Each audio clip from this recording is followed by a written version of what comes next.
Apparently, the People's Deputy's Interior Minister and foreign journalists have come under fire in Donbass. Here, hold on. We were inside of a bunker when this artillery started coming in, talking with Ukrainian forces. The Interior Minister was the one here visiting troops. We were with his delegation. But as you can hear in the distance, those Russian separatists identified there were people at this location, and they've started to hit it quite heavily. Let's keep moving. Up, up, up, up. Yeah, I can hear that. You can hear that. Talk to me. You can hear those artillery rounds coming in. We're moving right now with Ukrainian forces. Where are you? War press is such a brave job. Holy shit! In the great like hierarchy of the balls, like how big the balls are, wartime journalists are absolutely like right up there in like the 99.99 percentile. They are right the fuck up there. Big fucking balls. Do they get to be armed? I could be wrong, but generally I think wartime journalists don't carry weapons. Bro, why? A few reasons. First of all, if they have weapons on them, that means they're a threat. So if their like convoy is attacked, it means that they're a potential like put down. Two, they want to be non-combatants, because if you're a non-combatant, you being killed is much more of an oopsie-doopsie than you being a combatant. Three, if you're with a group of trained soldiers and you have a gun but are not a trained soldier, you have the potential to fuck up their engagement by not respecting the rules of engagement that they're trained to adhere to. It's mostly about keeping them as non-combatants, though. Their guards are combatants, but the ideally in accordance with the rules of warfare, which we probably shouldn't expect Russia to really follow, but it's safer generally to follow them, I think. You don't kill journalists. They're non-combatants. You don't kill them. It's also an optics thing too. If a journalist gets killed and it's known that they didn't carry a weapon, that's 100% an optics loss for the country that killed them. Medics too. Whereas if you if they had a gun, then you could always be like, okay, well, we marched on their convoy and they drew on us, so we had to shoot them, Not that it matters to countries like Russia and America, but don't non-combatants get more protections? Yeah, they do, and it does matter to us. Even Russian and American soldiers respect, to an extent, the rules of warfare. An interesting, and I'm simplifying it tremendously, but back in World War II, the reason why medics identify themselves with the cross? You'd expect they wouldn't, because that means they're like easier targets. If you kill all the medics, their forces are fucked, but they don't shoot the medics. You don't shoot the medics. And for the most part, Americans and Nazis both didn't shoot the medics. It's just considered bad form. Rules of engagement. If medics get to a guy and heal that guy and run away with that guy, medics live, that's the rule. The Japanese did not respect the rules of warfare. They sent civilians in to suicide bomb us with grenades, and they would shoot the medics first. If you look into, I genuinely feel like the reason we think of like the Nazis as the great villain of World War II is only because we're not Chinese, It's only because we're in a different, like, geopolitical sphere. If we had given the Japanese, like, 3 or 4 more years, I think they would have racked up a greater death count in Manchuria and China than the Nazis did in their camps. They were wildin'. They were going for it, I'll say. They were really, really bad, and they ignored a ton of rules of warfare that even the Nazis were willing to respect. Which is, I mean, that's pretty low, right? Like, if the Nazis are willing to respect it, like it's very clearly a very low bar. Yeah. The glorious deaths of 100 million was an absolutely insane plan for the end of the war. Yeah, dude, the Japanese war cabinet had some, The main message of the glorious death of 100 million, which you can kind of guess what the plan was based on the title, campaign, was that it was glorious to die for the Holy Emperor of Japan, and every Japanese man, woman, and child should die for the Emperor when the Allies arrived. The explicit plan of the war cabinet, of the Imperial Japanese cabinet, was literally that before surrendering to the Allied powers, every single human being on the Japanese islands would die. one by one in a meat grinder that they would throw against the Allies. that's that's kind of bad. Again, the depravity of the Japanese, imperial government in many cases, I think, exceeds that of almost maybe every government in human history. They were up to it. But yeah. No. I'm familiar with the rape of Nanjing. Yeah, 100%. But I'm just talking like broadly. It's just they gave zero fucks. Well, hey, it's one of the reasons why I don't like religious thinking. You know why they believed all that shit and why they got away with all that shit? Because they thought their emperor was a living god.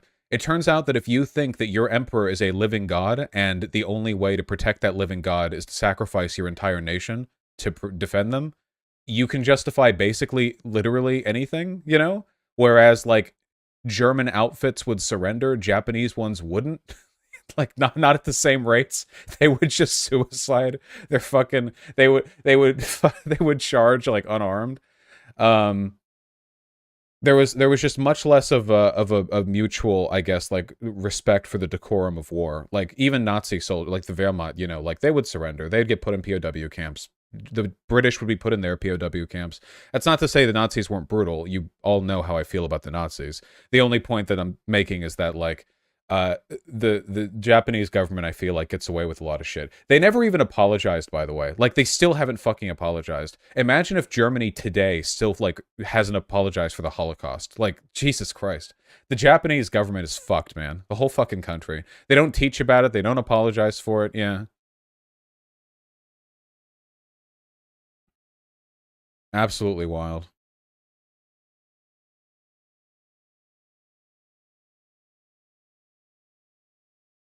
Did you know Japanese soldiers got told by their superiors that the U.S. hadn't surrendered after the war was over to keep them going in some cases? Yeah. For years after the end of World War II, there were Japanese military units spread across the islands that had never been told, or that had been told the opposite of the truth, that the war was over, so they would continue to fight and die as the islands were reclaimed, Years? Yeah. At least a year. I'm pretty sure there were holding. Yeah, some of them fought until the 1970s. Fuck. Jesus Christ. Bell bottoms were going out of style in America, and there were still like fucking 78-year-old like Japanese infantrymen with beards that went down to their ankles, like on an island that has like the same square footage as Manhattan, like waiting for the GIs to show up so they can shoot them with their ancient rusting fucking rifle. Yeah, it's incredibly fucking sad. It's incredibly sad. A lot of it wasn't even from the Japanese government either, the cabinet. A lot of it was their military leaders who were so fucking honor obsessed that they would rather like die and have their whole unit die than surrender to the Allied powers.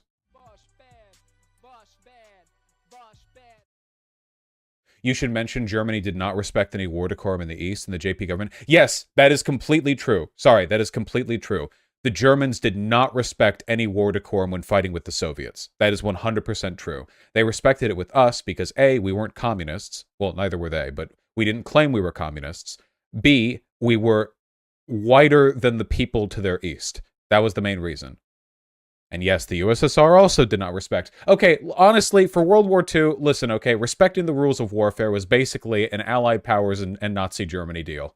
And Italy, okay? I don't know. We had that going for us at least. The ongoing cat warfare, sorry. Anyway, I don't mean to detract. Oh yeah, this fucking guy. Oh man, I learned about this guy in high school, I think. Hiro Onoda.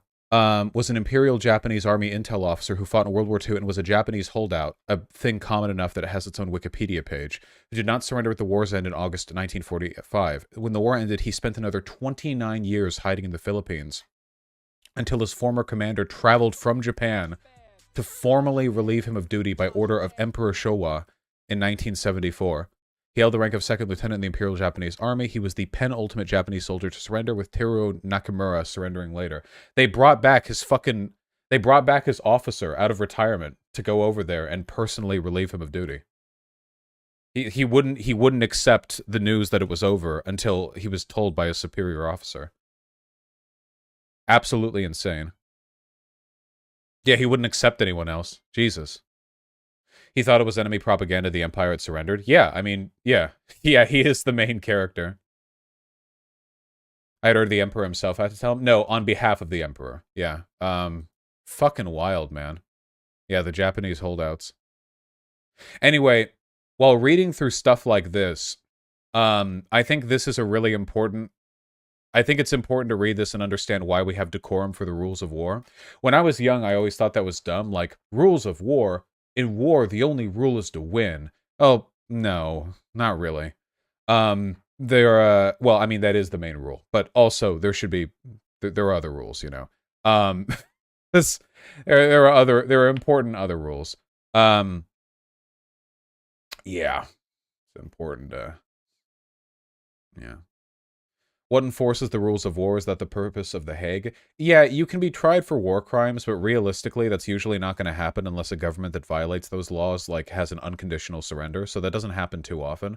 Or if people are captured, of course. Realistically, though, the rules of war are more about establishing guidelines for international condemnation and reciprocal treatment. If they respect rules of war, you respect rules of war. And if they don't, you don't have to either.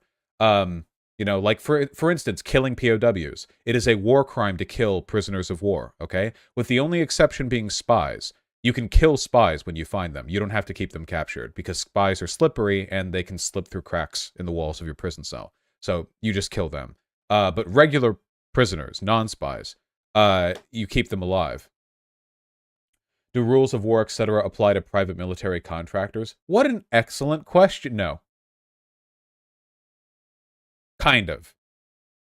As operatives of a government, there are some things that they're kind of expected to hold to, but not in the same way. It's kind of like a blurry... they're not official state actors. It's kind of like a blurry half-and-half type deal. And they're not really proper rules. They're more like guidelines, really. You get it? That's the reference. Yeah. Killing spies is actually still frowned upon. Yeah, but it's not considered... It's not part of the convention, right? Geneva suggestions, yeah. I'm pretty sure you're allowed to. Yeah, it's not a crime to, but they don't like it when you do that. You know? All right, let me take a look at these. Okay, we're going to look at all this. We're just kind of rambling right now. Here. I'll admit to my curiosity. Geneva Conventions are 4 treaties, 3 additional protocols that establish international legal standards for humanitarian treatment in war. So that's nice. History, we're just looking at the actual contents right here. Article 2 applies to all declared wars between 2 signatory nations. So yeah, this is where PMCs get to skedaddle. Enforcement, legacy. Wait, well, where's the actual rules themselves? Grave breaches. The most serious crimes are termed grave breaches that provide a legal definition for a war crime. Grave breaches of the 3rd and 4th Geneva Conventions include the following acts if committed against a person protected by the Convention. Willful killing, torture, or inhumane treatment, including biological experiments, willfully causing great suffering or serious injury to body or health. This seems kind of vague. I mean, isn't that warfare in general? I guess they mean when you don't have to. Compelling a protected person to serve in the armed forces of a hostile power. This is what we accused Russia of doing for Ukrainians in the Donbas region the other day. Willfully depriving a protected person of the right to a fair trial if accused by a war crime. Isn't the Hague Convention more the rules? Yeah, hold on. Taking of hostages, extension, destruction, unlawful deportation, transfer, and confinement. Hague Convention, Hague Convention, Hague Convention. Let's go.